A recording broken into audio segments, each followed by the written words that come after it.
Gary. Hello, I'm Leon, the grandfather. And we are Gary and The grandfather. Almost did it together. Very good. So, Gary, what are we going to talk about today? Well, this past year and a half, it's been rough. Yeah, the virus.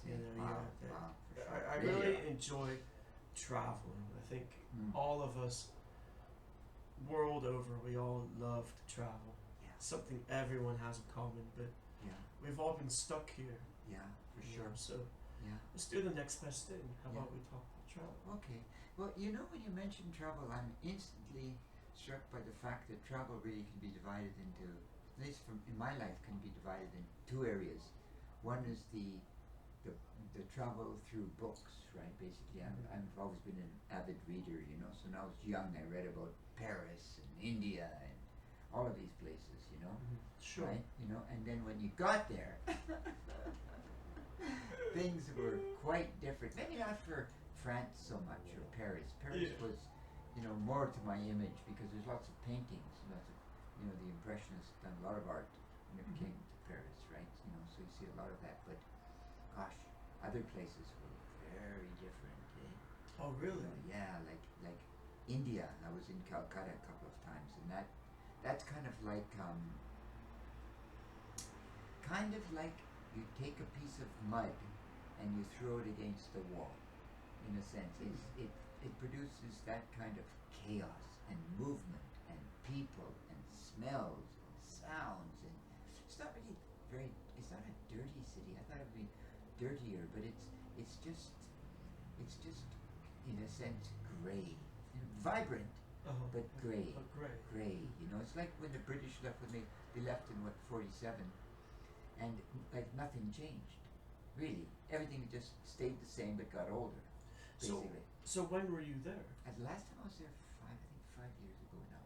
And were your impressions the same as they were the first time you went? Well, I think the second time my impressions were better. Okay, to be honest, sure. Because you could start to kind of find your way around a bit more. And we went to some. I stayed in an Airbnb, and a young man took me around. And it was. We went to some temples and went to the art museum, and went to the art museum in Taipei, in New Delhi, and things like that. So sure. it was fascinating company. I could live there. Oh, that you could. I could live there. Yeah, I have a friend who owns a law school of all things, Indian style, right? A law school. And I taught actually a class there, and it was really an interesting experience. So polite. The students were so polite, fantastic. Yeah. But how about you? Well, it's the reason I asked you about that. Well, how about France? You mentioned France as well. Yeah. So how about your experience in France? My experience in France. Well, Paris was. I moved from a town of 1,000 people to 10 million people, and so it was like you were going to Mars, but you'd read about Mars, so you kind of expected Mars to be a little bit like it was. So that was Paris in a sense. It was just bigger and more exotic and a lot wealthier. There is lots of money in Paris, and the boulevards are enormous, and the parks are enormous, and the people walk very quickly, and the French people hate you. But that's not true. I think it's the Parisians. They say hate foreigners, and that includes the French people, right?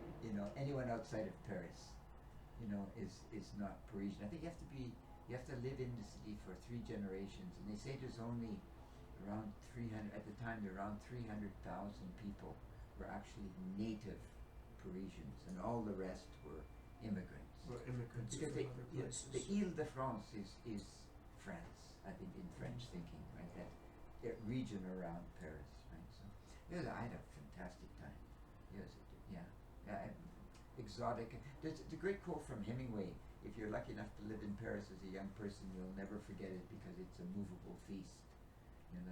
That's from his book, right?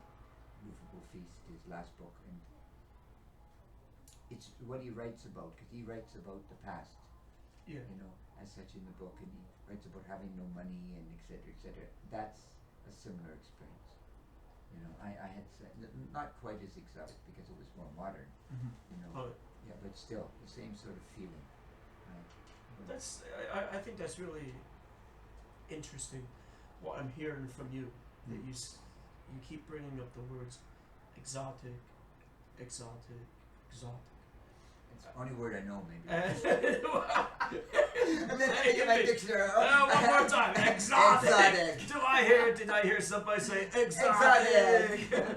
Because actually, for me, my experience with traveling was a bit different. I'd say actually completely the opposite of yours. Wow. I think Wow. that, like you, I also came from a small town, a small village, and when I went to university, I had joined a club for the international students Oh. because I was interested in getting to meet people from around the world, and so I met people from Taiwan and China and Europe. There were some Danish people who had come. Wow. I became good friends with Sri Lanka, Wow. Wow. Yeah. and the I heard a lot of stories from these people and whatnot. So then, when I finally did get to go abroad, the first place I went to Europe. Mm. Okay, and basically the order I went was Denmark, Holland, and Germany. Mm. And something that I quickly realized, especially as I traveled to more places, such as places in Asia, such as Taiwan or Japan, I started to realize something. In my opinion, all of these places, they really were not as exotic as what they were in my mind. Okay. And what I mean by that is, if you go to America, for example, Mm. you go to New York City, Mm. or you go to Germany, you go to a big city such as Berlin or Frankfurt, or Asia, you go to, like I said, I can always say places I've been. So Taiwan, you go to Taipei, or Japan, I went to Osaka, for example. And something I realized about all these places, the large cities, is that they all felt like they could be the same place. Yeah. Okay. That- Fair enough. I've had that experience too. Yeah. Yeah. That you have the, I guess it's the globalization and Architecture. the architecture, everything's starting, in my opinion, to go towards a level where everything's becoming the same. Like bland almost. Bland. It's Yeah. losing its Yeah. flavor. Well, Copenhagen though has got the architecture is really unique, right? Well, they do, but like think about this, for example, Mm. just as a an aside, that take something like bread, Mm. for example, or noodles. Take something like noodles. So, in the West, in the States, or in Italy, or England places, we like to eat spaghetti, bolognese, penne. Japan, ramen is quite popular. Taiwan, beef noodle. I think every country in the world eats some kind of noodles. Mm-hmm. They have some kind of bread. Mm-hmm. In India, again, they have the naan Mm-hmm. bread. It's not the same as the bread you get in Germany Mm-hmm. or the bread we have in America, but they still have some kind of bread. So you're looking for a place with no bread? No. I'm just saying that, and similarly, we all live in houses. You prefer huts? We we all have where you know, There's a clothes. there's a couple of women I would enjoy without We- clothes. Is that where this is No, going? no, no, no, Good no, God! no, Oh no, my no. God! No. I don't hear this. I don't hear this. But what my point is that Naked bread. my point is that Naked bread eaters like it. I think What a country! as a society, Sorry. we I think as a society people try to look for the differences Yeah. amongst people, And there's not many. whereas There's in the no way. reality is Yeah.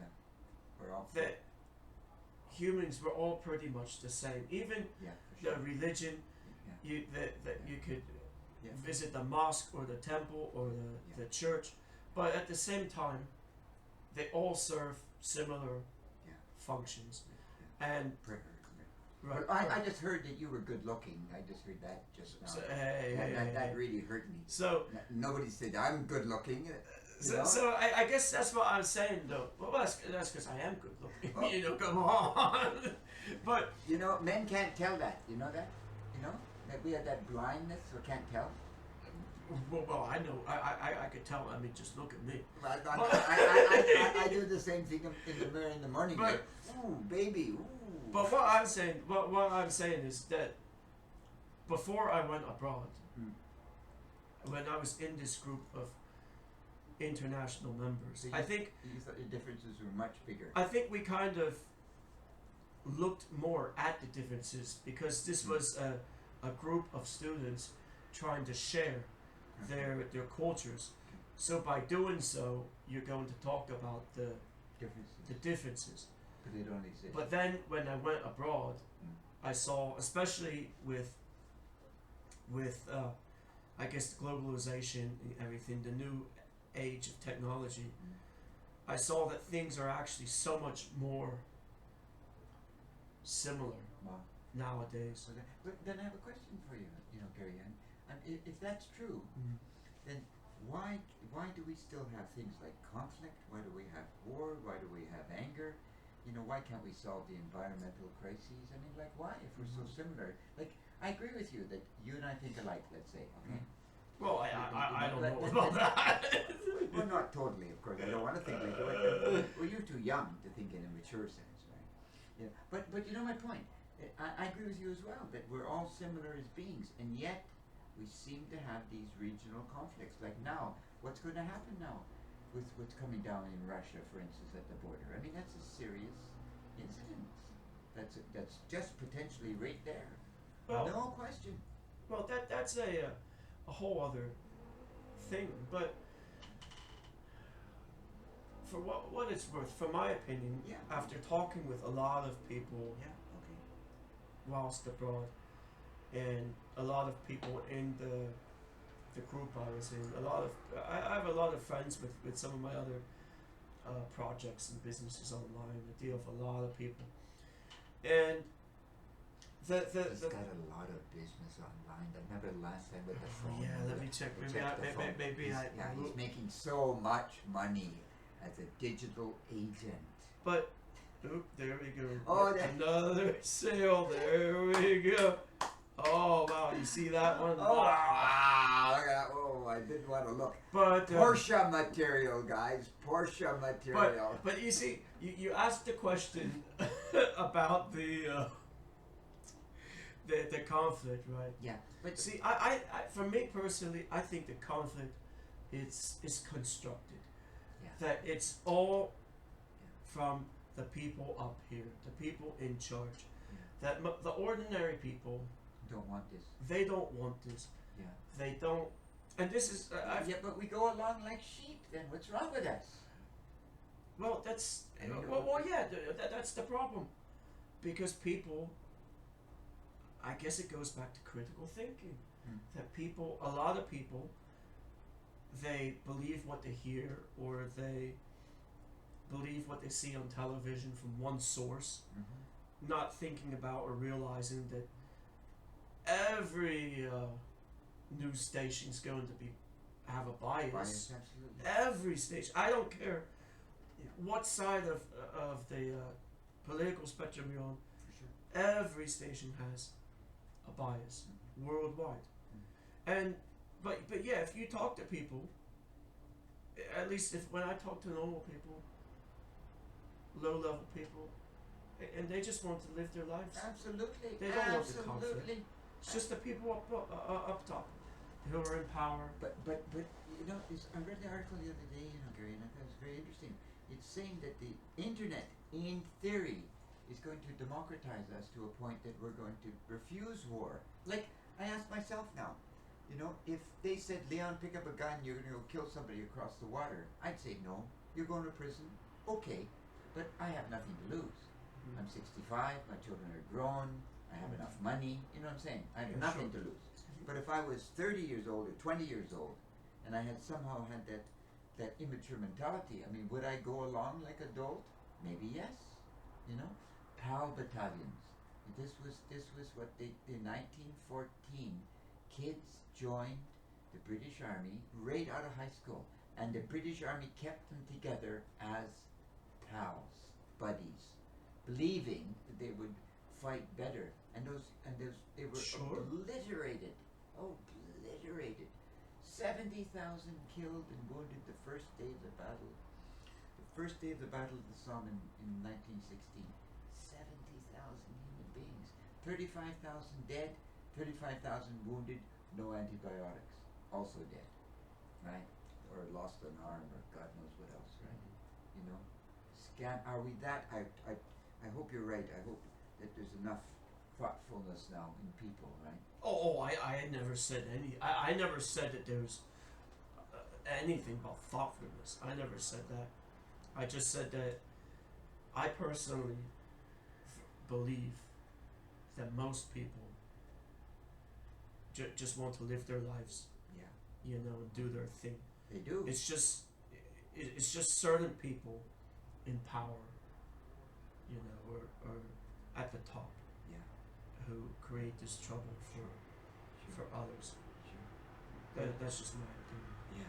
But I mean, tragically, I think even in the modern world, we can see some things that go on in politics in America, for instance, without commenting on having a political strike, but you can see these mass movements of people that appear at first blush to not be well thought out, right? At all, you know. And so yeah, I think we are entering into a interesting time in history.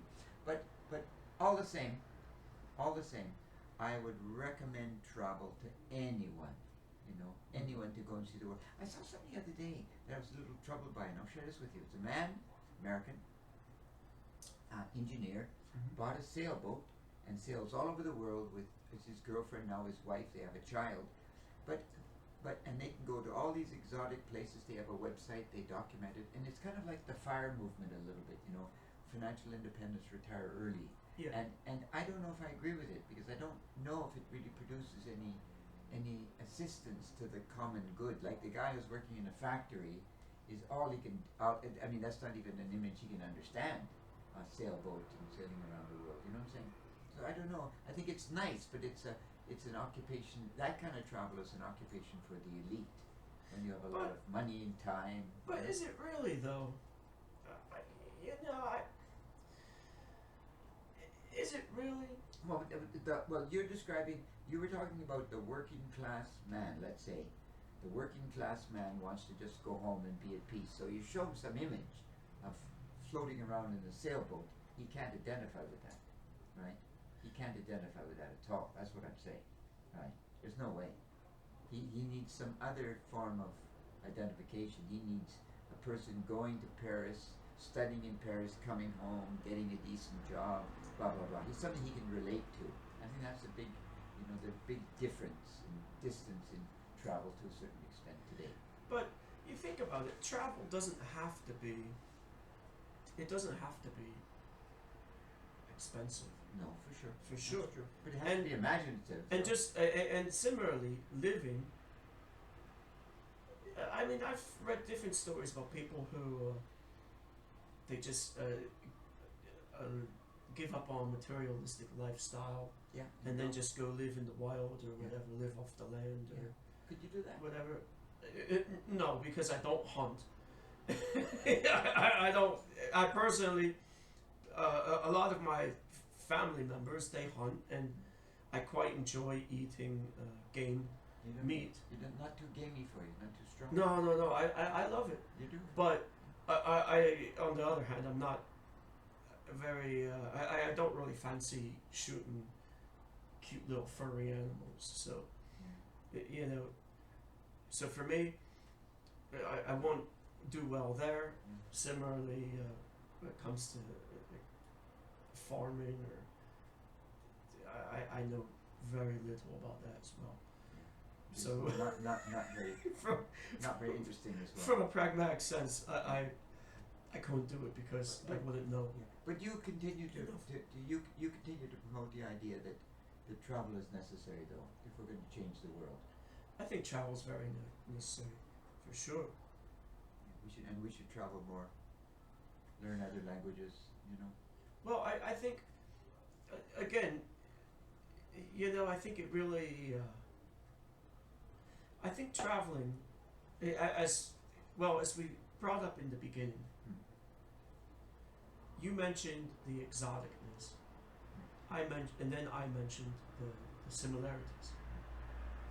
And the fact of the matter is, You just did that just to it's argue with me. no. The For fact, no. sure. I'm right. The fact of the I'm matter right. is, it's somewhere in the middle. Yeah. Where if you travel to outside of the large cities Mhm. in many of these countries, Yeah. it's going to be a lot more exotic. exotic. For sure. But For sure. And that's I true. think what the I think the important thing is that if we do travel and we can meet other people from outside our social sphere and our culture, we can experience the ways they are similar to us, the ways that they're different to us, and we can also learn to understand and accept people despite their differences. Recognize people as being, equals, being humans like we all are. Yeah. And I think travel can help showcase the diversity of man, and that can help with understanding. I think just reading from textbooks, or somebody says, oh yeah, in this country they do this, in that country they, you still can't really understand. Just because you hear the words doesn't mean you can understand it. Absolutely. But if you see it, that will help facilitate your understanding and acceptance. Because then you'll realize, hey, this really isn't so Yeah. exotic as what I thought it was. I'll leave you on this thought. Actually, Gary, that's quite cute. Do you know what a cat skinner is? A cat skinner is someone who drives a caterpillar in the forest. It's called Okay. a cat skinner. Yeah. And I was reading an article recently. There was a conversation between I think a Taiwanese man and a working class man from Canada, and he said, "What do you do for a living?" And the guy said, "I'm a cat skinner." And the poor Taiwanese looked at him. Really? He said, "Do you eat them as well?" and he said, "Eat what?" And he said, "Cats." And the conversation ended there, right? I thought it was so cute. Eh? Right? Yeah. Cats. Yeah. So what are we gonna talk about next time? Well, the new year's coming up, so I think we could talk about the something with the new year, your our plans. goals, our plans. Yeah. The New Year's promises, the affirmations, right? Yeah. New Year's affirmations, right? But before we go, I see. I want to get the last word. Oh, in. Let's see, of course, yeah. Mr. Handsome was the now known. Oh no! Oh, but please! I had heard somewhere. I knew I'm going to hear this a second time. I knew it. I heard somewhere. Yeah. And this just comes from some language textbooks that I have, so I don't know the extent. But I've heard that in Bulgaria, Mm. in most countries, universally, the yes and no. Well, you know what it is. Yeah, Go ahead. Well, I've heard in Bulgaria that no is more of a nod emotion, and yes is more of a you know. Yeah. Yeah, that's what I've heard. So even with something as universally recognized or understood as that, not being the same for every Yeah. country. Yeah. Yeah. Can I give you one quick story that actually happened to me? Just Yeah, have the last I, word, I, right? no, but then you can have the last word. But this was really cute. I was in Vancouver once, and a woman asked me where I lived, and I said I live abroad, and I said where I lived, and she goes, really? I said, yeah, for sure. She goes, shut up. I said, I'm sorry? She said, you live in, she named the country. I said, yeah, I live there. She said, shut up. And I said, what do you mean, shut up? I've never said shut up to my children, you know? Never. So I went and I phoned one of my sons, and I said, this woman, I was talking to this woman, and she asked me where I lived, and I said, I live in such and such a place, and she said, shut up. I said, what is this? And I said, shut up, how rude. What kind of people are living in that country in Vancouver now? And he said, no, Dad. She said, shut up, right? I said, yeah, shut up. He said, no. She said, shut up. I said, look, shut up. It's all shut up. He said, no, shut up means cool, great. Oh, so it's just like the Like, wow. well, it's like the shit versus shit. Right? Don't take, so don't your take, newest car is the shit. don't take one, man. He's the shit. What a shit. Terrible. Yeah. All right. Well, on that note, Sorry. Little profanity. Gary out. Yeah. The grandfather. I don't want to say the grandfather out because the grandfather's got to get on every day. If he's not on, he's really out. Bye-bye. Bye-bye.